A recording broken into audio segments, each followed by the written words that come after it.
So hello everyone, welcome to our another session of Principles of Inheritance and Variation. આનુવંશિકતા અને ભિન્નતાના સિદ્ધાંતો જે છે એ chapter આપણે જીનેટિક્સનું ભણી રહ્યા છે એમની અંદર તમારું સ્વાગત છે. આજે વાત કરવા આપણે જઈ રહ્યા છે જેટલી વાતો કરી હતી એનાથી આગળ થોડી લાસ્ટમાં જે છે મેન્ડેલિઝમની કેટલીક બાબતો વિશે વાત કરી હતી, મેન્ડલનો જે ઇતિહાસ હતો એમના વિશે વાત કરી હતી, એમના પ્રયોગો વિશે વાત કરી હતી, મતલબ પ્રયોગો જે છે એમની પૂર્વ પરિસ્થિતિઓ જે કાંઈ હતી એમના વિશે. હવે આજે આપણે વાત કરવાની છે કે મેન્ડલના પ્રયોગ જે હતા એમના તબક્કાઓ શું હતા.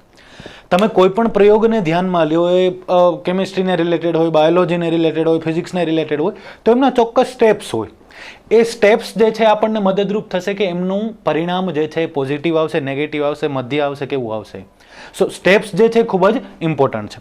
મેન્ડલે જે પ્રયોગો કર્યા હતા એના પહેલાં આપણે સમજવાનું છે. હજુ તમને કેટલાકને જે છે પ્રભાવી અને પ્રચ્છન્ન લક્ષણો વિશે અથવા તો પ્રભાવી અને પ્રચ્છન્ન જનીનો વિશે જે છે એ નહીં ખબર હોય, અથવા તો ઘણાને કન્ફ્યુઝન થતું હશે. ઠીક છે, પ્રભાવી અને પ્રચ્છન્ન જનીનો જે છે એ શું છે આ વસ્તુ ખાસ સમજો. પહેલાં તો પ્રભાવી જનીનો એટલે એવા જનીનો કે જેમનું પ્રભુત્વ વધારે હોય, મતલબ એ જ્યારે હાજર હોય ત્યારે બીજા કોઈ પણ પ્રકારના જનીનો અભિવ્યક્ત ન થાય. એમના લક્ષણો, એને રિલેટેડ જે લક્ષણો હોય એ જ અભિવ્યક્ત થાય. સો પ્રભાવીનો મતલબ શું થશે? એ લક્ષણ જે છે અથવા તો એ જનીન જે છે એમનું પ્રભુત્વ હશે, એમને આપણે કહીશું પ્રભાવી જનીનો. ઠીક છે, આપણે લાસ્ટ લેક્ચરની અંદર એક્ઝામ્પલ લીધું હતું કેપિટલ ટીનું, બરાબર? તો ટોલ પ્લાન્ટ્સ માટે જે છે આપણે ટી લેતા હતા, ઊંચા છોડ માટે. તો આ જ્યારે તમે કેપિટલમાં દર્શાવો છો, હંમેશા પ્રભાવી જે છે ને શેમાં દર્શાવવાનું હોય? કેપિટલની અંદર. કેપિટલમાં દર્શાવો છો મતલબ એમનું પ્રભુત્વ વધારે છે. એની સામે એમનો ઓપ્શનલ પ્રચ્છન્ન હશે, એને આપણે કઈ રીતે દર્શાવીએ છીએ? સ્મોલ ટી વડે. ઠીક છે, તો જનીનો જે છે પહેલા તો શું હોય? જોડમાં હોય. તો ઊંચાઈ માટેના જનીનો જે છે કયા કયા સ્વરૂપે અવેલેબલ થઈ શકે? તો આટલા સ્વરૂપે અવેલેબલ થઈ શકે, ધ્યાન આપો. એક તો કેપિટલ ટી, કેપિટલ ટી. આમને કહેવાય સમયુગ્મી. સમયુગ્મી મતલબ જે જોડકું છે એ કેવું છે? એક જ સમાન છે. પરંતુ કેવા સમયુગ્મી? પ્રભાવી સમયુગ્મી. ઓબ્વિયસ. બીજી વસ્તુ, આનાથી બીજું શું આવી શકે? કેપિટલ ટી અને સ્મોલ ટી. ઓકે, હવે ખાસ સમજો પ્રભાવીપણાની જે છે મતલબ તમને અહીંયા ક્લિયર સમજાશે. કેપિટલ ટી પણ હાજર છે, સ્મોલ ટી પણ હાજર છે. કેપિટલ ટી ઊંચાઈના લક્ષણ માટે છે, ઊંચા છોડના લક્ષણ માટે છે. સ્મોલ ટી જે છે નીચાપણાના લક્ષણ માટે છે. છતાં પણ આ છોડ જે છે એ કેવા થશે? ઊંચા છોડ થશે. ઠીક છે, મધ્યસ્થી પણ નહીં થાય, બધા જ કેવા થશે? ઊંચા છોડ થશે. તો આ લક્ષણ જે છે આમને અભિવ્યક્ત થવા દેતું નથી. આ જનીન જે છે આમને અભિવ્યક્ત થવા દેતું નથી. કેપિટલ ટી જે છે એ સ્મોલ ટીને અભિવ્યક્ત થવા દે નહીં, તો એમને કહેવાય પ્રભાવી. ત્રીજી વસ્તુ આમની અંદર આવી શકે, સ્મોલ ટી બંને જનીનો જે છે સ્મોલ ટી હોય. સમયુગ્મી, બરાબર છે? તો સમયુગ્મી પ્રચ્છન્ન પણ હોઈ શકે, સમયુગ્મી પ્રભાવી પણ હોઈ શકે. ઠીક છે, આમની અંદર જે છે તમને છોડ કેવા મળશે? નીચા છોડ. તો આમની અંદર નીચા છોડ મળ્યા, આમની અંદર ઊંચા છોડ મળ્યા, અને આમની અંદર પણ કેવા છોડ મળ્યા? ઊંચા છોડ મળ્યા. તો ઊંચાઈ જે છે એમનું લક્ષણ આવવાની સંભાવના વધારે છે, કારણ કે જનીન પ્રભાવી છે. ઠીક છે, તો જે જનીન જે છે પોતાની હાજરીમાં અન્ય એમના સિવાયનું જે ઓપ્શનલ જીન હોય એમને અભિવ્યક્ત ન થવા દે, તો એમને શું કહેવામાં આવે? પ્રભાવી જનીન. સમજ પડે આટલી વસ્તુ? ઠીક છે. પ્રચ્છન્ન જનીન કોને કહેવાય? તો જે જનીન પ્રભાવી જનીનની હાજરીમાં અભિવ્યક્ત નથી થતું એમને આપણે શું કહીએ? પ્રચ્છન્ન જનીન. સમજ પડે? તો આ વાત થઈ પ્રભાવીપણાની અને પ્રચ્છન્નપણાની, અથવા તો પ્રભાવી જનીનો અને પ્રચ્છન્ન અથવા તો એમના લક્ષણોની. હવે બીજા મહત્વના બે શબ્દો આપણે ભણવાના છે. એમની અંદર પહેલી વાત કરવાની છે જનીન પ્રકારની, અને બીજી વાત કરવાની છે સ્વરૂપ પ્રકારની. ઓકે, જનીન પ્રકાર એટલે શું? તો હમણાં જો આપણે ઊંચાઈ માટેના 3 ઓપ્શન કીધા હતા, capital T, capital T, capital T small T અને સ્મોલ ટી. આ ત્રણેય થયા જનીન પ્રકાર. મતલબ એમનું જનીન બંધારણ શું છે એમને કહેવાય જનીન પ્રકાર. Capital T, capital T, capital T small T અને સ્મોલ ટી, આ ત્રણેય જનીન પ્રકારો થાય. જ્યારે સ્વરૂપ પ્રકાર કોને કહેવાય? ઊંચા અને નીચાપણાનો જે ગુણધર્મ છે એમને કહેવાય સ્વરૂપ પ્રકાર. ઠીક છે, મતલબ કઈ રીતે અભિવ્યક્તિ દર્શાવે છે એમને કહેવાય સ્વરૂપ પ્રકાર. કેપિટલ ટી જે છે એ કંઈક એવું દર્શાવતું હતું કે એમની અંદર જે છે કેવા પ્રકારના જનીનો છે, આમની અંદર કેવા પ્રકારના જનીનો છે, આમની અંદર કેવા પ્રકારના જનીનો છે એના વિશે તમને દર્શાવે છે. જ્યારે અહીંયા લક્ષણો કેવા છે, એમનું સ્વરૂપ કેવું છે, એમનો દેખાવ કેવો છે એ વસ્તુ. જનીન પ્રકાર જે છે એ સામાન્ય રીતે ક્યારેય બદલાશે નહીં. ઇન કેસ બહુ મોટું મ્યુટેશન આવી જાય તો, મ્યુટેશન એટલે વિકૃતિ, જનીનોના બંધારણોમાં ફેરફાર આવી જાય તો થઈ શકે આવું. ઠીક છે. બીજી વસ્તુ, સ્વરૂપ પ્રકાર જે છે બદલાતા રહેતા હોય. ઠીક છે. બાળક જન્મે ત્યારે એમનું જે કંઈ બંધારણ હોય, પછી એમની જે છે હાઇટ વધતી જાય, એમના વજનની અંદર વધારો થાય, ઓર્ગન જે છે ડેવલપ થતા જાય, એ બધી વસ્તુઓ સ્વરૂપ પ્રકારની અંદર આવશે તો એ બદલાતા જાય. જનીન પ્રકાર જે છે હંમેશા કેવા રહેતા હોય? સેમ રહેતા હોય. ઠીક છે. તો પહેલા આપણે પ્રભાવીપણાની વાત કરી, પ્રચ્છન્નપણાની વાત કરી, ત્યાર પછી સ્વરૂપ પ્રકાર અને જનીન પ્રકારની વાત કરી. હવે એક્ઝેક્ટલી આપણે વાત કરવા જઈ રહ્યા છે મેન્ડલના જુદા જુદા તબક્કાઓની, કે મેન્ડલે કયા કયા તબક્કાઓ ધ્યાનમાં લીધા હતા અને કેવા કેવા લક્ષણો જે છે એમને હેલ્પફુલ થયા હતા. એમની અંદર સૌથી પહેલી વાત કે મેન્ડલે શુદ્ધ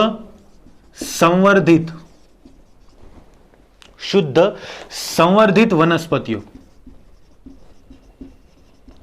પસંદ કરેલ. આમનો મતલબ શું થાય? આપણે છોડની ઊંચાઈ વાળું એક લક્ષણ જે છે ડિટેલમાં સમજ્યા છે, તો એમની જ વાત કરીએ. ફોર એક્ઝામ્પલ હું એમ કહું કે મારે ઊંચા છોડ અને નીચા છોડ જે છે એમના બંને વચ્ચે સંકરણ કરાવડાવવું છે. તો ઊંચા છોડ છે જો એમની અંદર આ શું છે? સ્વરૂપ પ્રકાર. આના જનીન પ્રકારો કયા આવી શકે? ઊંચા છોડના જનીન પ્રકાર બે સ્વરૂપે આવી શકે. એક તો કેપિટલ ટી આવી શકે, જે ઓબ્વિયસ સમયુગ્મી પ્રભાવી જનીનની વાત છે, અને બીજો ઓપ્શન આવી શકે કેપિટલ ટી અને સ્મોલ ટી. ઠીક છે.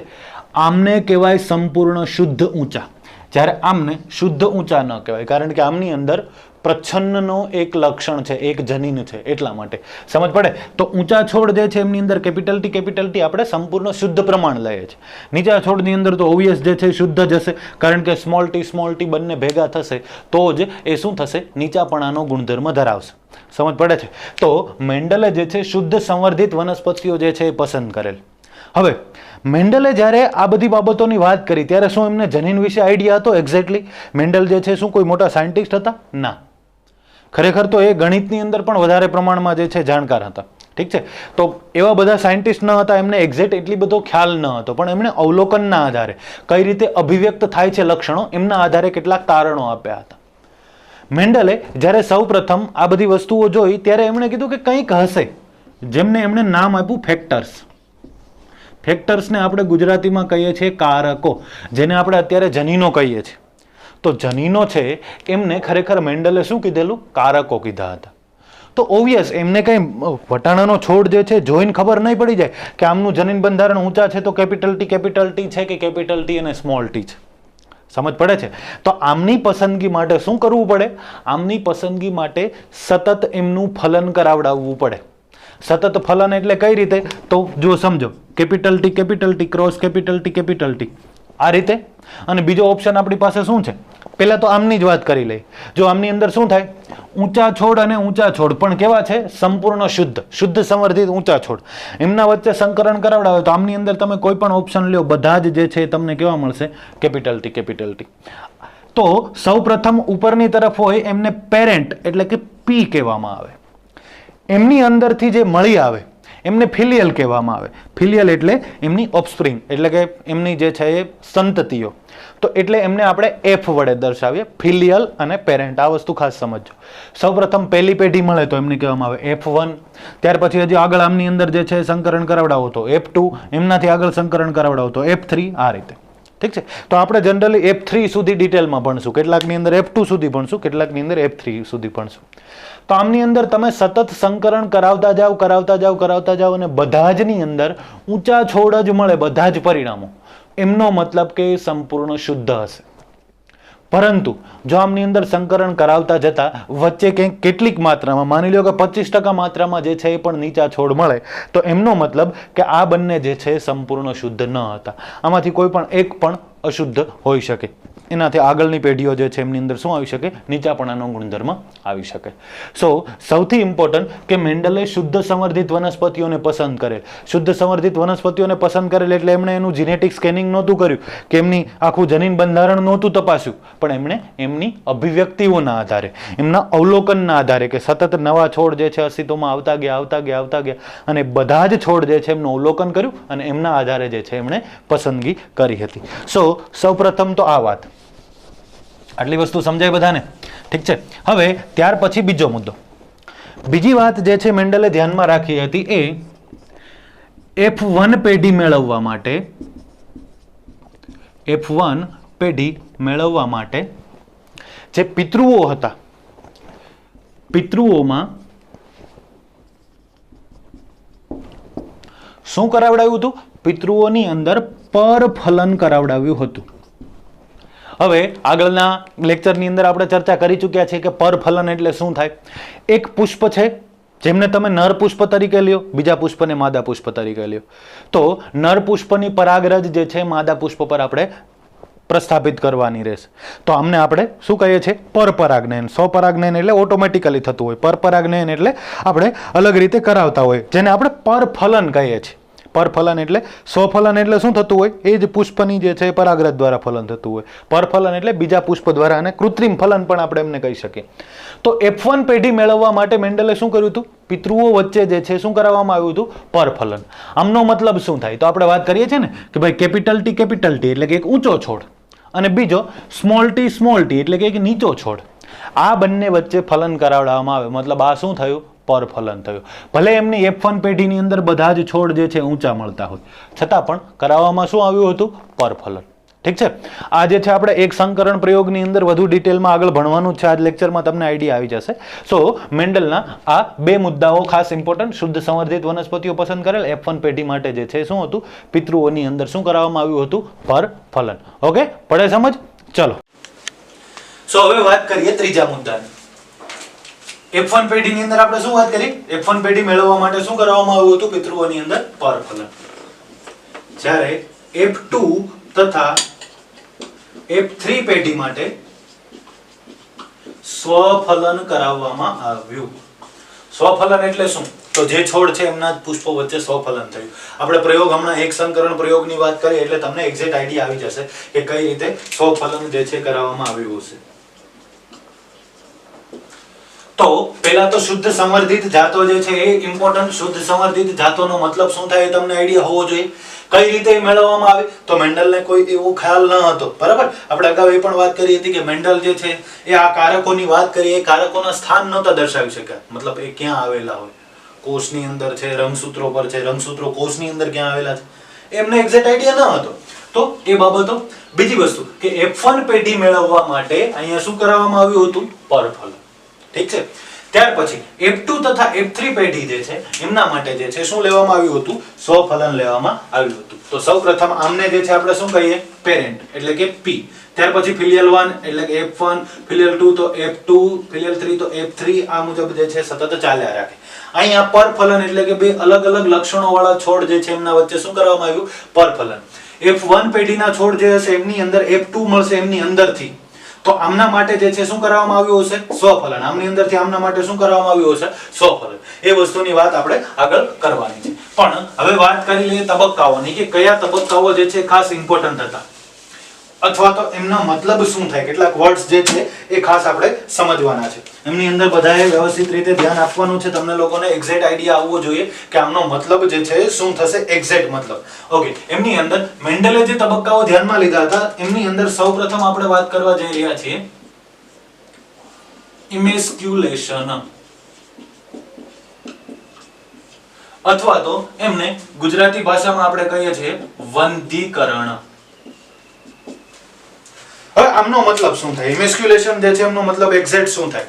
તો સમજો.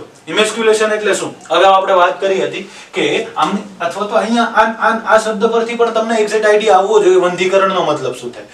કોઈ પણ વટાણાના છોડ જે છે કેવા હતા? પહેલા તો વટાણાના પુષ્પો જે છે એમની રચના શું હતી? એ નર પુષ્પો હતા, માદા પુષ્પો હતા? જે પુષ્પ હતી એમની રચનાની અંદર શું હતું? એમની અંદર નર પ્રજનન તંત્ર પણ હતું, માદા પ્રજનન તંત્ર પણ હતું. મતલબ પુષ્પો જે છે કેવા હતા? ઉભયલિંગી હતા. ઉભયલિંગી પુષ્પો જે છે એમની અંદરથી નર પ્રજનન તંત્ર દૂર કરવાની ઘટના એમને કહેવાય ઇમેસ્ક્યુલેશન. બરાબર? નર પ્રજનન તંત્ર કઈ રીતે દૂર કરી શકો? તો જે પુંકેસર છે એમની અંદરથી આ ભાગ જે છે એમને કટ કરી નાખો.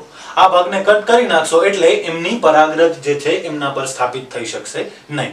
એટલે એ પુષ્પ હવે કોના તરીકે વર્તશે? માત્ર માદા પુષ્પ તરીકે. પુષ્પ છે, પુષ્પની અંદર નર પ્રજનન તંત્ર પણ છે અને માદા પ્રજનન તંત્ર પણ છે. તમે નર પ્રજનન તંત્ર દૂર કરી દો છો તો એ પરાગરજ વડે એમનું ફલન થશે નહીં. માત્ર શું વધ્યું? માદા પ્રજનન તંત્ર. સો સૌથી ઇમ્પોર્ટન્ટ પહેલો વર્ડ જે છે ઇમેસ્ક્યુલેશન, આમને ઇંગ્લિશમાં ઇમેસ્ક્યુલેશન કહેવાય.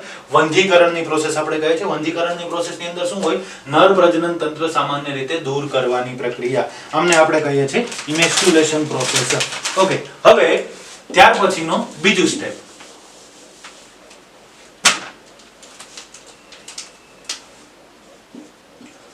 બેગિંગ. બેગિંગ નો મતલબ થાય કોથળી ચડાવવી. મતલબ શું? તો હમણાં જેનું આપણે ઇમેસ્ક્યુલેશન કર્યું છે, ઇમેસ્ક્યુલેશન ની અંદર શું કર્યું? કટ કર્યું છે નર પ્રજનન તંત્ર. હવે એમના પર બીજા કોઈની પરાગરજ આવીને સ્થાપિત ન થઈ જાય એટલા માટે એ પુષ્પ, જેને આપણે માદા તરીકે લેવાનું છે, એ પુષ્પને આપણે કેટલાક મીણ જેવા પદાર્થોના બનેલા કાગળ હોય કે જે વધારે પુષ્પને નુકસાન ન કરે, એમના વડે ઢાંકી દેવાનું છે. શા માટે? પરાગરજથી એમને રક્ષણ મળે, અન્ય કોઈ પરાગરજ કીટકો દ્વારા, પવન દ્વારા વહન પામીને ત્યાં સ્થાપિત ન થઈ જાય એટલા માટે. ઠીક છે? પક્ષીઓ દ્વારા. તો પરપરાગનયન ઓટોમેટિકલી ન થઈ જાય. કરાવવાનું કોને છે? આપણે. જે પસંદગી કરેલ હશે એ છોડની અંદરથી પરાગરજનું વહન આપણે કરાવવાનું છે. સો એ કોથળી ચડાવવાની પ્રક્રિયા કહીશું આપણે એમને. તો કોથળી ચડાવવાની પ્રક્રિયાની અંદર શું થશે? ઇમેસ્ક્યુલેશન એટલે કે વંધીકરણ કર્યા બાદ પુષ્પના માદા પ્રજનન તંત્રને શું કરવાનું? કોથળી વડે ટાંકવાનું. અહીંયા પ્લાસ્ટિક નહીં હોય. ઠીક છે? તો આ વસ્તુ જે છે ખાસ ઇમ્પોર્ટન્ટ. વંધીકરણ કર્યા બાદ માદા પુષ્પ જે છે એમને તમે કોથળી વડે ઢાંકી દઈશો તો એ કમ્પ્લીટ થઈ જશે. તો આ વાત થઈ બેગિંગની. ત્યાર પછી ત્રીજી વસ્તુ છે એ છે ડસ્ટિંગ. ડસ્ટિંગ નો મતલબ શું થાય? બરાબર છે? ડસ્ટિંગ ની એક્ઝેક્ટ મતલબ થશે પરપરાગનયન કરાવડાવવું. મતલબ શું? જો આપણે વંધીકરણ કરાવી નાખ્યું, બેગિંગ એટલે કે કોથળી ચડાવી દીધી. હવે જ્યારે પરાગરજ પરિપક્વ થઈ જાય, તમે એકને નર પુષ્પ તરીકે લ્યો છો, એકને માદા પુષ્પ તરીકે લ્યો છો, કારણ કે આપણે પરફલન કરાવડાવવું છે. તો પરાગરજ જે છે એ નર પુષ્પની પરિપક્વ થઈ જશે પછી જેને આપણે નર તરીકે લેવાનું છે. ફોર એક્ઝામ્પલ, ઊંચા છોડને તમારે નર તરીકે લેવા છે, નીચા છોડને માદા તરીકે લેવાનું છે. બેયને ઉલટ પણ તમે લઈ શકો, કઈ જ ફરક નથી પડવાનો. મતલબ એક જ થાય. મતલબ જે કઈ વારસાગત લક્ષણો હશે એક જ સરખા આવશે જનીનોના બંધારણોના આધારે. આપણે આગળ ભણશું. ઠીક છે? સો હવે આપણે શું કરશું કે પરાગરજ જે છે આમની પરિપક્વ થયા બાદ બ્રશની મદદથી પરાગરજ માદા પ્રજનન તંત્ર પર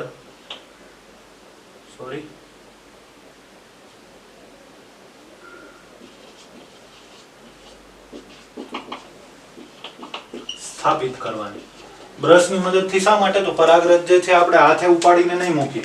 ઓની અંદરથી જે નર પ્રજનન તંત્ર છે એમની અંદરથી આપણે પરાગરજ પહેલા તો કલેક્ટ કરશું. એ પરાગરજને ત્યારબાદ જે છે માદા પ્રજનન તંત્ર પડે એટલે કે જેમનું બેગિંગ કરેલું છે, જેમના પર કોથળી ચડાવેલી છે, એમના પર સ્થાપિત કરશું. એમને ઉપર પરાગરજ સ્થાપિત કરશું એટલે પછી શું થશે?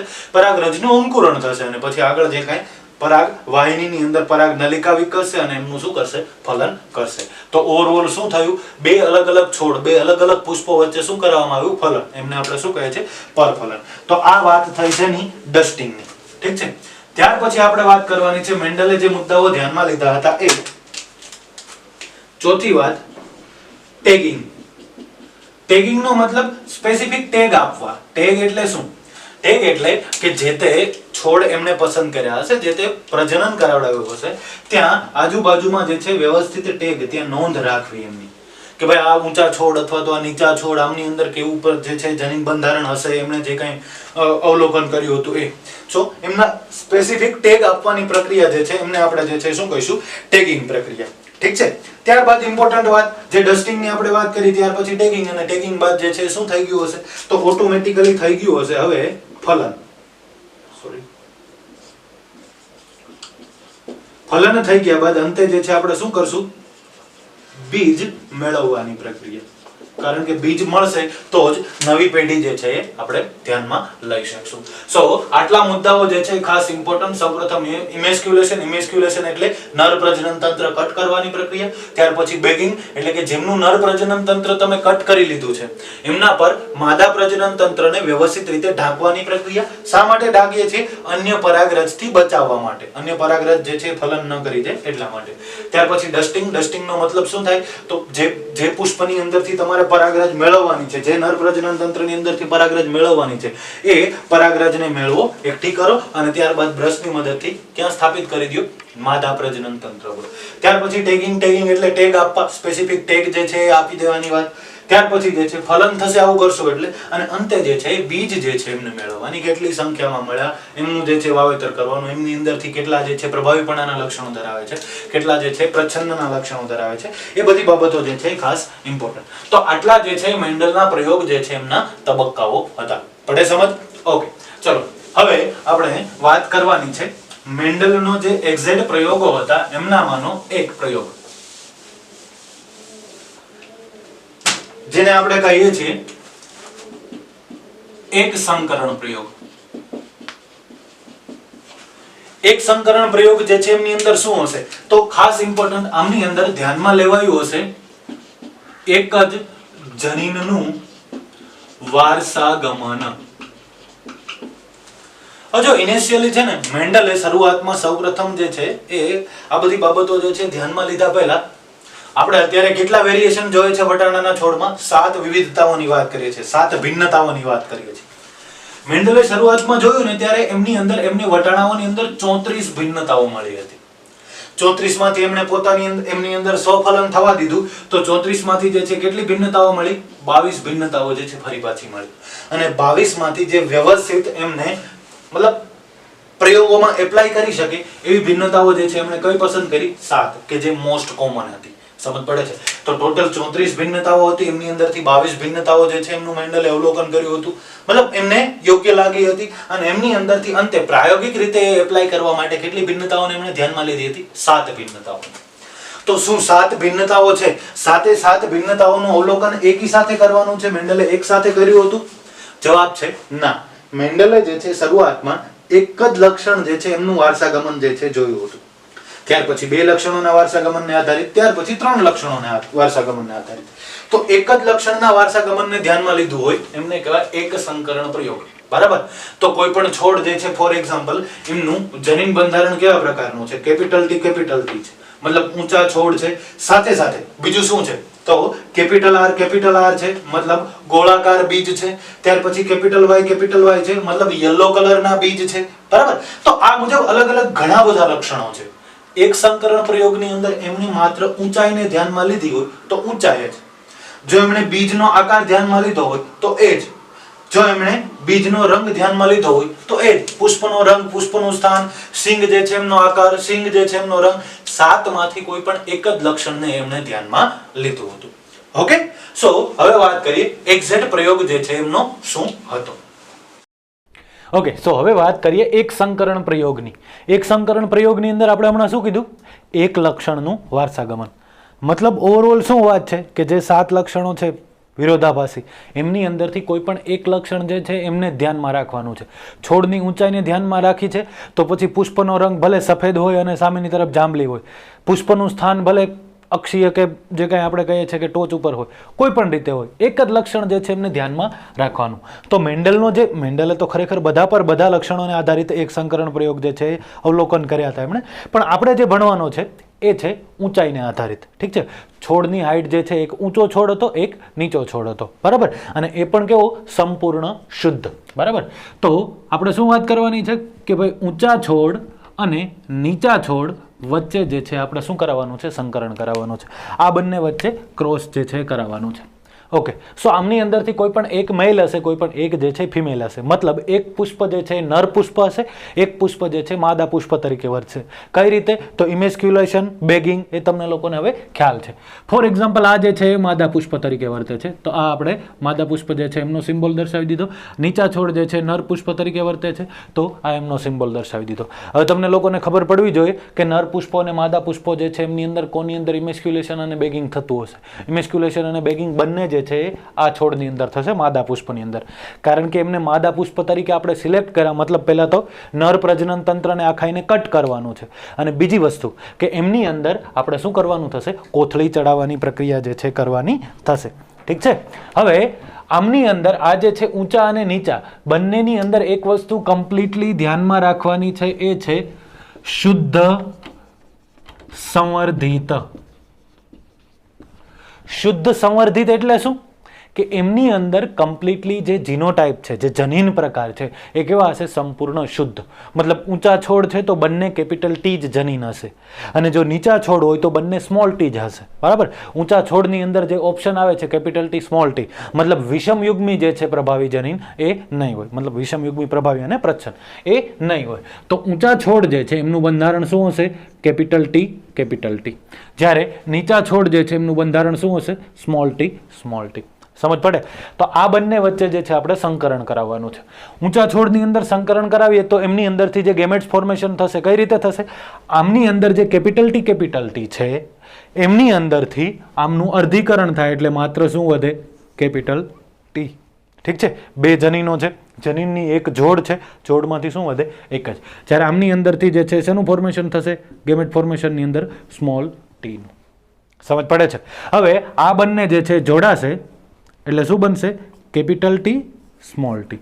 મતલબ કેવા જે છે જનીન પ્રકારનું ફોર્મેશન થયું, વિષમયુગ્મી જનીન પ્રકારનું ફોર્મેશન થયું. વિષમયુગ્મી જનીન પ્રકાર જે છે એમનું નિર્માણ થયું. તો આ વિષમયુગ્મી જે જનીન પ્રકાર નિર્માણ પામ્યો, આમની અંદર જે આ બન્યું હશે, જે કેપિટલ ટી અને સ્મોલ ટી જે બન્યું હશે, ઠીક છે, આમની અંદર આ છોડ જે છે કેવા પ્રકારના હશે, ઊંચા છોડ હશે.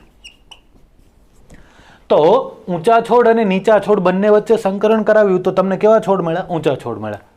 સો આનો મતલબ શું એવો છે કે નીચાપણા માટેનો ગુણધર્મ જે છે સાવ જતો રહ્યો?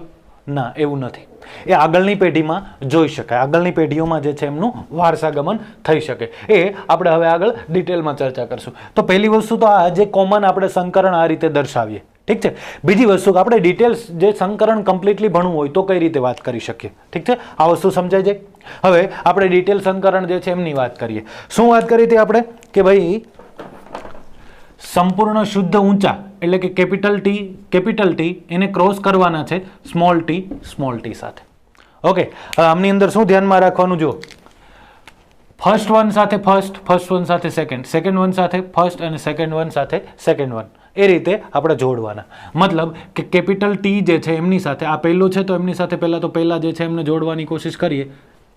ઓવરઓલ શું વાત થઈ કે આમની અંદરથી એક અને આમની અંદરથી એક, એટલે કે અર્ધીકરણ થઈ ગયું. આમને બંનેને આપણે જોડીએ તો આપણને શું મળે, કેપિટલ ટી સ્મોલ ટી. સમજ પડે? હવે આ બંનેને જોડીએ કે પહેલા સાથે બીજું શું મળશે, કેપિટલ ટી સ્મોલ ટી. બીજા સાથે પહેલું શું મળશે, કેપિટલ ટી સ્મોલ ટી. અને બીજા સાથે બીજું શું મળશે, કેપિટલ ટી અને સ્મોલ ટી. ઉપરની જે વાત હતી અને આપણે શું કહીએ છીએ, પી શા માટે, પેરેન્ટ માટે. પેરેન્ટની અંદરથી જે આ મળ્યું એને શું કહેવાય, F1 પેઢી, ફિલિયલ 1. બરાબર, પહેલી સંતતિ, પેલું જે કાંઈ આપણે વાત કરીએ છીએ કે વારસાગમન થયું એમની વાત.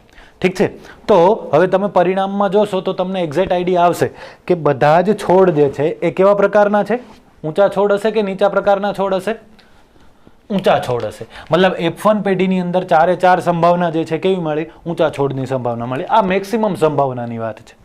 આ મુજબ એક સંકરણ આપણે દર્શાવી શકીએ, પણ આ શું છે? મેક્સિમમ સંભાવનાની વાત છે. આમની અંદર જે જનીનો છે, જેને તમે એલિલ્સ પણ કહી શકો, તો એ જે છે એ F1 પેઢીની અંદર કેવા મળ્યા? આ મુજબ મળ્યા. હવે આગળ આપણે વાત કરી હતી કે મેન્ડલે F1 પેઢી મેળવવા માટે શું કરાવ્યું હતું? પરફલન કરાવ્યું હતું.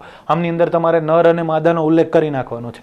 પણ F1 માંથી F2 કે F2 માંથી F3 મેળવવાની હોય તો શું કરાવ્યું હતું? સ્વફલન કરાવ્યું હતું. એટલે હવે હું F1 પેઢીનું સ્વફલન કરાવું તો શું થાય? જો capital T small T cross capital T small T.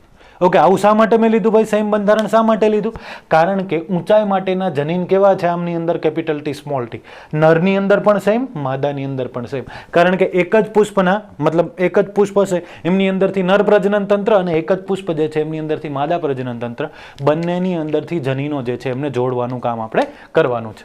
સો સેમ આવી રીતે જ આપણે જોડાણ કરીએ. ધ્યાન આપો. પહેલા સાથે સૌપ્રથમ પહેલું જોડીએ તો શું થશે? Capital T capital T. તો આ જો તમે જોઈ શકો છો કે સંપૂર્ણ શુદ્ધ ઊંચા જે પેરેન્ટ હતા એના જેવા મળે, શુદ્ધ સંવર્ધિત. ઠીક છે. ત્યાર પછી પહેલા સાથે બીજું જોડીએ તો શું મળશે તમને? કેપિટલ ટી અને સ્મોલ ટી, મતલબ વિષમ યુગ્મી પણ કેવા પ્રકારના? ઊંચા. ત્યાર પછી બીજા સાથે જે છે પહેલું જોડીએ તો શું થશે? જો બીજું સ્મોલ ટી છે અને પહેલું જે છે કેપિટલ ટી છે. હવે આમની અંદર સ્મોલ ટી પહેલા નથી લખવાનું. પહેલા કોને લખવાનું? પ્રભાવી જનીનને. ફર્સ્ટ જે આપણે દર્શાવીએ આમની અંદર જેમ કેપિટલ ટી આગળ છે એવી રીતે. તો અહીંયા ભલે આપણે આ બાજુથી સ્મોલ ટી ધ્યાનમાં લીધો છે, પણ અહીંયા આવશે કેપિટલ ટી અને સ્મોલ ટી. પડે છે સમજ? ઠીક છે. ઓકે, હવે આગળ last one small T small T. બરાબર છે. તો આ F1 ની અંદર આપણે શું કરાવ્યું? F1 ની અંદર શું કરાવ્યું? સ્વફલન. અહીંયા શું કરાવ્યું હતું? પરફલન. શા માટે પરફલન? બે અલગ અલગ પુષ્પો લીધા હતા. ઊંચા છોડવાળા જે છે એમના પુષ્પો અને નીચા છોડવાળાના પુષ્પો. જ્યારે અહીંયા સેમ જે ઊંચા હતા પણ કેવા? વિષમ યુગ્મી ઊંચા, એમના પુષ્પોને આપણે ધ્યાનમાં લીધા છે. તો આમની અંદર જે આ પેઢી મળી આમને આપણે નામ આપશું F2. ઠીક છે. હવે F2 ની અંદર આપણે એક સરસ મજાનું વર્ગીકરણ કરવાનું છે. એ છે જનીન પ્રકાર અને સ્વરૂપ પ્રકાર. આપણે આગળ થોડી ઘણી ડિસ્કસ કરી ગયા હમણાં જ. જનીન પ્રકાર અને સ્વરૂપ પ્રકારની અંદર શું હોય સમજો, ખાસ ધ્યાન આપજો. ઓકે, જનીન પ્રકાર એટલે શું? જનીનનું બંધારણ. આમની અંદર જે જનીનનું બંધારણ છે એ ધ્યાનમાં લ્યો. શું શું છે? કેપિટલ ટી એક જ છે. તો અહીંયા આપણે આમના જનીન પ્રકારની અંદર પ્રમાણ દર્શાવવું હોય તો 1 કેપિટલ ટી સમયુગ્મી ઊંચા. સમજ પડે છે? ત્યાર પછી કેપિટલ ટી સ્મોલ ટી અને કેપિટલ ટી સ્મોલ ટી. બરાબર. તો એ કેવા છે? વિષમ યુગ્મી ઊંચા. તો એ વળી કેટલા છે? 2. અને અંતે સ્મોલ ટી કેટલા છે? 1. તો શું થયું? જનીન પ્રકાર 1:2:1. જનીન પ્રમાણ. ખરેખર તો આ જનીન પ્રકાર જે છે એમનું પ્રમાણ આપણે દર્શાવ્યું. ઠીક છે. હવે સ્વરૂપ પ્રકાર જે છે એમનું પ્રમાણ દર્શાવી દઈએ. જો સ્વરૂપ પ્રકારની અંદર શું થશે? ફર્સ્ટ વન ઊંચા, સેકન્ડ વન ઊંચા અને ઊંચા. તો કેટલા છોડ તમને ઊંચા મળ્યા? 3 જે છે એ છોડ ઊંચા મળ્યા, જ્યારે એક છોડ જે છે કેવા મળ્યા? નીચા. સમજ પડે છે? તો જનીન પ્રકાર અને સ્વરૂપ પ્રકાર જે છે એમની અંદર કેટલો ડિફરન્સ છે? પહેલા તો 1:2:1 છે તો ત્યાં આપણે દર્શાવવાનું રહે કે એક જે છે એમનું બંધારણ કેપિટલ ટી, બે જે છે એમના બંધારણ કેપિટલ ટી અને સ્મોલ ટી, અને લાસ્ટ વન છે સ્મોલ ટી. બરાબર. જ્યારે સ્વરૂપ પ્રકારની અંદર આપણે શું કહીએ છીએ? 3 છોડ ઊંચા અને એક છોડ જે છે નીચા. બરાબર. આમની અંદરથી ફર્ધર તમે જે છે F3 પેઢી પણ વિચારી શકો. જો આમની F3 પેઢી શું આવશે? વિચારો. જો આમની F3 પેઢી શું આવશે? આમની F3 પેઢીની અંદર બધા જ છોડ કેવા મળશે? ઊંચા. આ બંનેની મતલબ આગળની પેઢી છે એમની અંદર શું થશે? તો આ બંનેની આગળની પેઢીની અંદર શું થશે? જે આ છે એ સેમ 3:1 નું પ્રમાણ મળશે. અને લાસ્ટ વન સ્મોલ ટી છે તો એમની અંદરથી શું મળશે? સંપૂર્ણ નીચા છોડ. ઠીક છે. તો F3 પેઢી પણ તમે દર્શાવી શકો. ઓકે. સો આ વાત થઈ નોર્મલ એક સંકરણ પ્રયોગની. હવે આપણે વાત કરવાની છે એક અલગ પદ્ધતિ થોડીક. તમે મોસ્ટલી જે છે આ પદ્ધતિ યુઝ કરી શકો. પ્યુનેટ નામના સાયન્ટિસ્ટ જે બ્રિટિશ જીનેટિક વિજ્ઞાનનો સાયન્ટિસ્ટ હતો, એમણે એક પદ્ધતિ આપી હતી. એમને કહેવાય પ્યુનેટ સ્ક્વેર પદ્ધતિ.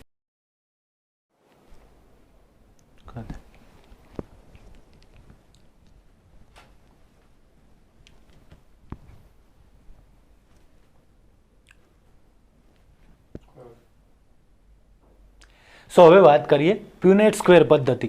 પ્યુનેટ નામના સાયન્ટિસ્ટે એક સ્ક્વેર દ્વારા તમે સંકરણ સરળતાથી કરી શકો એના માટેની પદ્ધતિ આપી હતી. જરૂરી નથી કે કોઈ પણ એમસીક્યુ હોય કે તમે કોઈ પણ જે છે ચોક્કસ પદ્ધતિ ફોલો કરો, તમને વ્યવસ્થિત રિઝલ્ટ જે છે એ મળવું જોઈએ. એ આપણો અલ્ટિમેટ એમ જે છે હોવો જોઈએ. પ્યુનેટ સ્ક્વેર પદ્ધતિની અંદર શું હોય તો પહેલાં આ રીતે તમારે જે છે એક સ્ક્વેર બનાવી નાખવાનું છે. આ સ્ક્વેર જે છે એમની અંદર ફર્ધર આગળ જે છે એ આ રીતે કરી નાખવાનું. અહીંથી માની લ્યો કે આ મુજબ અને આ બાજુથી જે છે આ મુજબ. ઠીક છે. હવે આમની અંદર તમારે શું કરવાનું, જનીનો જે છે એમના પ્રકારો દર્શાવી દેવાના, અથવા તો આપણે જેને એલિલ્સ કહી શકીએ, એલિલ્સ પણ વપરાય છે શબ્દ, એ પણ કહી શકીએ. ફોર એક્ઝામ્પલ અહીંયા હું દર્શાવી દઉં કેપિટલ ટી અને અહીંયા દર્શાવી દઉં સ્મોલ ટી. સમજ પડે છે? તો શું થાય જો આમની અંદર સૌપ્રથમ પહેલી વાત છે, આ પહેલો ભાગ છે એમની અંદર શું આવશે, કેપિટલ ટી અને સ્મોલ ટી. તો અહીંયા હું દર્શાવું કેપિટલ ટી અને સ્મોલ ટી. અહીંયા બીજાની અંદર શું થશે, કેપિટલ ટી અને સ્મોલ ટી.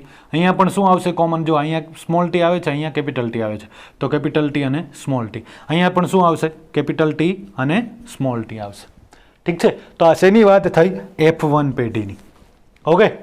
હવે આપણે F2 પેઢી જે છે એમના માટેનું પ્યુનેટ સ્ક્વેર પણ બનાવી શકીએ. શું કરવાનું છે, વળી પાછું સેમ વસ્તુ, સ્ક્વેર બનાવી નાખો. પહેલા આ બનાવ્યો આપણે સ્ક્વેર. સ્ક્વેરની અંદર ફર્ધર જે આ મુજબ દર્શાવ્યું એ મુજબ લાઈનો જે છે દર્શાવી દેવાની.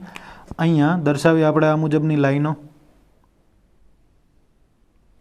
ઠીક છે. હવે શું કરવાનું છે, તો હવે જનીનો જે છે એમના પ્રકારો દર્શાવી દો. આમની અંદર આપણે પરફલન કરાવ્યું, તો હવે કરાવવાનું છે સ્વફલન. શું હતું, capital T, small T, capital T અને સ્મોલ ટી. સમજ પડે? હવે જોડતા જાઓ, જો ધ્યાન આપો. સૌપ્રથમ શું થશે, અહીંયા પહેલાની અંદર કેપિટલ ટી સાથે શું જોડાશે, સ્મોલ ટી. તો અહીંયા દર્શાવ્યું કેપિટલ ટી સાથે સ્મોલ ટી. અહીંયા શું દર્શાવશું આપણે, કેપિટલ ટી સાથે કેપિટલ ટી. કારણ કે આમની અંદર જો આ સ્ક્વેરની અંદર અહીંયા પણ કેપિટલ ટી આવે છે, અહીંયા પણ કેપિટલ ટી આવે. અહીંયા શું આવશે, તો કેપિટલ ટી સાથે શું આવશે, સ્મોલ ટી. અને લાસ્ટ વનની અંદર શું આવશે, કેપિટલ ટી સાથે સ્મોલ ટી. ઓકે. તો શું થયું, જોઈ શકો છો તમે કે આ એક જે છે એ કેવું આવ્યું, ઊંચા છોડ, સંપૂર્ણ શુદ્ધ. જ્યારે અહીંયા બાકીના ત્રણ જે છે એ કેવા આવ્યા, નીચે. તો સેમ એવી રીતે આપણે દર્શાવી શકીએ. સો અહીંયા આપણને શું પ્રકાર મળ્યો, 3:1 નો. બરાબર. તો આમની અંદર તમારી એનસીઆરટીની અંદર જે છે તમને કંઈક મેન્ડલના એક્ઝેક્ટ આપ્યા છે કે ભાઈ આટલા છોડ લીધા હતા, એમની અંદરથી 25% છોડ જે છે નીચા હતા અને બાકીના 75% છોડ જે છે કેવા હતા, ઊંચા હતા. સો આના આધારે તમને એક્ઝેક્ટ આઈડિયા આવવો જોઈએ કે 3:1 શું છે. ઓકે. સો સમજ પડે, એક સંકરણ પ્રયોગ શું છે, એક લક્ષણનું વારસાગમન એમને કહેવાય એક સંકરણ પ્રયોગ. એક સંકરણ પ્રયોગની અંદર શું હોય, તો એક સંકરણ પ્રયોગની અંદર એક્ઝેક્ટલી એક જ લક્ષણને ધ્યાનમાં લીધું હોય. એમની અંદર સૌપ્રથમ જે તમે પહેલી વાર સંકરણ કરાવડાવો F1 માટે, કારણ કે એમની નિપજ શું છે, F1, એમની સંતતિ શું મળશે, F1. તો F1 માટે જે તમે સંકરણ કરાવડાવો છો એમની અંદર શું હોય, શું થાય એમની અંદર ઉપરની તરફ વિષમયુગ્મી, બરાબર, જનીનો લીધા હતા નહીં. ખાસ ધ્યાનમાં રાખવાનું, ત્યાં સમયુગ્મી જનીનો હતા, સંપૂર્ણ શુદ્ધ હતા, પણ ત્યાં કરવામાં આવ્યું હતું પરફલન. તો F1 માટે સંપૂર્ણ શુદ્ધ છોડ વચ્ચે પરફલન અને F2 માટે જે છોડ F1 જે હતા એમની અંદર શું કરાવડાવવાનું, સ્વફલન. ઇવન F3 માટે પણ તમે વિચારી શકો આ બધાની અંદરથી, જેમ આપણે હમણાં ડિસ્કસ કર્યું એ મુજબ. સમજ પડે છે? સો આટલી વસ્તુ જે છે ક્લિયર કટ તમારે ધ્યાનમાં રાખવી જોઈએ. ઓકે. સો હવે પહેલેથી ફરી પાછું જે છે એકવાર રિવાઇઝ કરીએ. આપણે શું વાત કરી તે આપણે કે ભાઈ કઈ રીતે જે છે શું શું હોય, કઈ કઈ બાબતો જે છે તમને આઈડિયા આવવો જોઈએ. F1 પેઢીની અંદર શું હતું, F2 પેઢીની અંદર શું હતું, કયા પ્રકારે જે છે તમારે સંકરણો કરાવડાવવાના છે એમની વાત. હવે આપણે જે છે આ મુજબની વાત કરી. આના આધારે મેન્ડલે કેટલાક તારણો આપ્યા હતા કે એક સંકરણ પ્રયોગ કર્યો તો એમની અંદર એમની ઓવરઓલ નિપજો શું મળી, અથવા તો સો વાત કરીએ મેન્ડલના એક સંકરણ પ્રયોગના રિઝલ્ટ વિશે. એમની અંદર એમણે અલગ અલગ બે નિયમો જે છે એક સંકરણ પ્રયોગ આધારિત આપ્યા હતા, ખાસ ઇમ્પોર્ટન્ટ. એક હતો પ્રભુતાનો નિયમ. પ્રભુતાના નિયમની અંદર કેટલાક મુદ્દાઓ જે છે આપણે ધ્યાનમાં લેવાના છે. એ મુદ્દાઓ જે છે એમના આધારિત તમને સંપૂર્ણ નિયમ જે છે ક્લિયર કટ સમજાશે. એમના આધારિત જે છે તમને એક્ઝેક્ટ ખબર પડશે કે ખરેખર જે છે એ શું હોવું જોઈએ એમની અંદર. પહેલા તો પહેલો મુદ્દો એ હતો કે લક્ષણો જે છે કારકોથી નિયંત્રિત હોય. ઠીક છે. લક્ષણો કારકોથી નિયંત્રિત હોય એમનો મતલબ શું, તો મેન્ડલે કીધું હતું ને ભાઈ કે ભાઈ ફેક્ટર્સ છે, કંઈક સમથિંગ છે કે જેના કારણે આવું વારસાગમન થાય છે. અને એમને નામ શું આપ્યું હતું? આપણે અહીંયા ગુજરાતીમાં કારકો લખીએ છીએ, પણ ખરેખર એમને નામ શું આપ્યું હતું ઇંગ્લિશમાં? Obvious, factors. તો ફેક્ટર્સ જે છે એના દ્વારા આમનું નિયમન થતું હોય. પહેલી વસ્તુ સમજ પડે છે, બરાબર? તો બધા જ લક્ષણો જે છે કોના દ્વારા નિયમન પામે છે એવું મેન્ડલે કીધું હતું? કારકો દ્વારા. બીજી વસ્તુ, આવા કારકો જોડમાં હોય છે. આપણને ખ્યાલ છે, ફોર એક્ઝામ્પલ કેપિટલ ટી, તો શું હોય? જોડમાં હોય, બરાબર? અને ત્રીજી અને ઇમ્પોર્ટન્ટ વસ્તુ કે કારકો વચ્ચે પ્રભાવી પ્રચ્છન્નનો સંબંધ હોય છે. મતલબ કે એકની હાજરીમાં બીજું અભિવ્યક્ત ન થાય. કેપિટલ ટીની હાજરીમાં સ્મોલ ટી અભિવ્યક્ત ન થાય. આમને કહેવામાં આવે પ્રભુતાનો નિયમ. મેન્ડલે જે નિયમો આપ્યા હતા, એક સંકરણ પ્રયોગના આધારિત ખરેખર બે નિયમો છે, એક પ્રભુતાનો નિયમ અને એક વિશ્લેષણનો નિયમ. પ્રભુતાના નિયમની અંદર એમણે શું કીધું કે ભાઈ લક્ષણો જે છે કોના દ્વારા નિયંત્રિત થાય છે? કારકો દ્વારા નિયંત્રિત થાય છે. બીજી વસ્તુ, કારકો જે છે કેવી રીતે ગોઠવાયેલા હોય? જોડની અંદર ગોઠવાયેલા હોય. ફોર એક્ઝામ્પલ મેં તમને કીધું કેપિટલ ટી, તમે ત્યાં સ્મોલ ટી એક્ઝામ્પલ લઈ શકો, capital T small T example લઈ શકો. અને ત્રીજો મુદ્દો કે કારકો વચ્ચે કેવો સંબંધ હોય છે? પ્રભાવી અને પ્રચ્છન્ન. મતલબ પ્રભાવીની હાજરીમાં પ્રચ્છન્ન અભિવ્યક્ત થતું નથી. એવું નથી કે પ્રચ્છન્ન જે છે એમનું લક્ષણ જતું જ રહ્યું, પણ એ પ્રભાવીની હાજરીમાં જસ્ટ અભિવ્યક્ત નથી થતું, પછી જે છે એ પોતે અભિવ્યક્તિ દર્શાવી શકે. તો આ વાત થઈ પહેલા નિયમની, જેમનું નામ છે પ્રભુતાનો નિયમ. સમજ પડે બધાને? હવે વાત કરીએ બીજો નિયમ જે છે વિશ્લેષણનો નિયમ. ઓકે,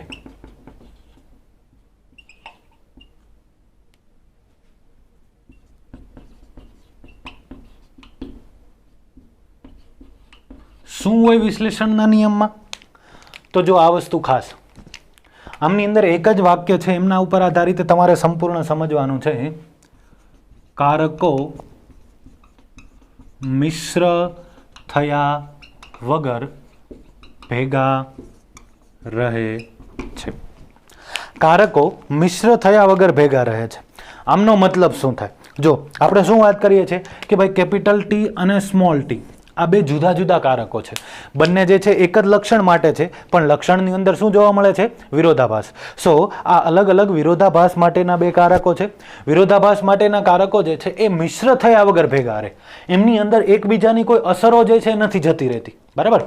એટલે કે ફોર એક્ઝામ્પલ મેં તમને આના પહેલા પણ ઉદાહરણ આપ્યું હતું કે માની લો કે ઊંચો છોડ જે છે 5 ફીટ ઊંચો હતો, નીચો છોડ જે છે 3 ફીટ ઊંચો હતો, બરાબર છે? એમની હાઈટ 3 ફીટ હતી. તો આમની અંદરથી સંકરણ થાય અને એ જે છે છોડ 4 ફીટ નથી મળતો. મતલબ આમની એકબીજા પર અસર થતી નથી. પહેલાં તો મિશ્ર અસર ન હોય. બીજી વસ્તુ કે આમની અંદરથી કેપિટલ ટી જે છે સ્મોલ ટીની સાથે ભલે રહે, પણ સ્મોલ ટીની અસર ન તો કેપિટલ ટી પર થાય કે કેપિટલ ટીની અસર ન તો સ્મોલ ટી પર થાય. સમજ પડે છે ઓવરઓલ વાત? જ્યારે પણ આ બંને છૂટા પડશે ત્યારે પોતાની અભિવ્યક્તિ સ્વતંત્ર જ હશે. મતલબ કેપિટલ ટી દ્વારા 5 ફીટ ઊંચો છોડ થતો હશે તો હંમેશા એ 5 ફીટ જ થશે, એમના પર કોઈ અસર નહીં આવે. સ્મોલ ટી દ્વારા 3 ફીટ ઊંચો છોડ થતો હશે તો એમની હાઇટ જે છે એ સેમ જળવાઈ રહેશે, એમની અંદર કોઈ પણ પ્રકારનો ફરક આવશે નહીં. એટલા માટે એમને આપણે શું કહીએ છીએ? મિશ્ર થયા વગર કેવા રે? ભેગા રે. એમને કહેવાય વિશ્લેષણનો નિયમ. સો પહેલા વાત કરી આપણે પ્રભુતાના નિયમની અથવા તો પ્રભુત્વના નિયમની, અને ત્યાર પછી વાત કરી વિશ્લેષણના નિયમની. સો આટલી ઓવરઓલ વાત જે છે આપણે આમની અંદર કરવાની હતી એક સંકરણ પ્રયોગની અંદર. ઠીક છે? એક સંકરણ પ્રયોગના આધારે આપણે શું સાબિત કર્યું? એક સંકરણ પ્રયોગના આધારે આપણે એવું સાબિત કર્યું કે ભાઈ અલગ અલગ જે છે વટાણાના છોડ જે છે એમની અંદર કોઈ પણ એક લક્ષણ ધ્યાનમાં લ્યો, એમની અંદર તમે જે છે શું કરાવડાવો? પહેલા પરફલન કરાવડાવો, તો એમની અંદરથી તમને જે લક્ષણો મળે છે, બરાબર છે, એ કેવા હતા? તો બંનેનું મિશ્રણ હતું. કેપિટલ ટી અને સ્મોલ ટી બંને ભેગા થતા હતા, પણ એમની અંદરથી અભિવ્યક્તિ જે છે માત્ર કોની આવતી હતી? પ્રભાવી જનીનની અભિવ્યક્તિ આવતી હતી. ઠીક છે? પછી આપણે આગળ F2 માટે F1 વચ્ચે શું કરાવડાવ્યું? સ્વફલન કરાવડાવ્યું. તો એમની અંદર શું મળ્યું તમને? 3:1 જે છે એમનો સ્વરૂપ પ્રકાર અને 1:2:1 નો જે છે શું મળ્યો? શું મળ્યો? એમને શું કહેવાય?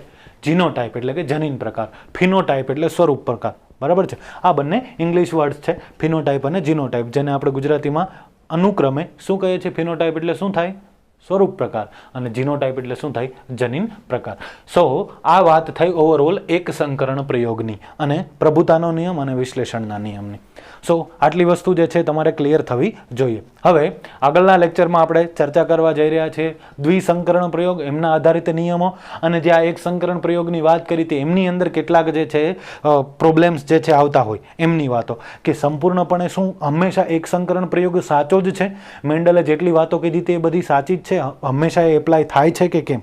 એમની વાતો હવે પછીના લેક્ચરમાં. ઓકે, સો હોપ આટલું તમને જે છે સમજાયું હશે. ચલો, થેન્ક યુ વેરી મચ.